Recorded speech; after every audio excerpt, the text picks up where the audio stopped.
বর্তমানে সোশ্যাল মিডিয়াতে একটা ভিডিও প্রচুর পরিমাণ ভাইরাল হয়েছে। ভিডিওটি এক লিবিয়ার যুবক, তার নাম হচ্ছে আমির মাহাদি। তার নামের শেষে গাদ্দাফি যোগ ছিল। গাদ্দাফি যাদের নামের শেষে যোগ তাদেরকে সৌদি আরবে যাওয়া নিষেধ। সে এয়ারপোর্ট থেকে তার ফ্লাইট বাতিল করে দেওয়া হয়।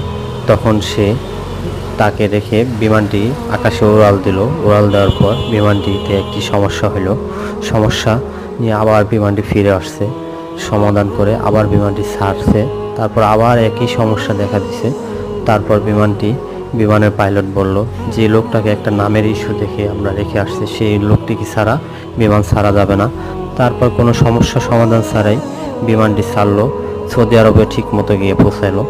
এই জন্য সৎ নিয়তে হালালভাবে যদি চলে তাহলে আল্লাহ তাআলা কাউকে কখনো নিরাশ করেন না।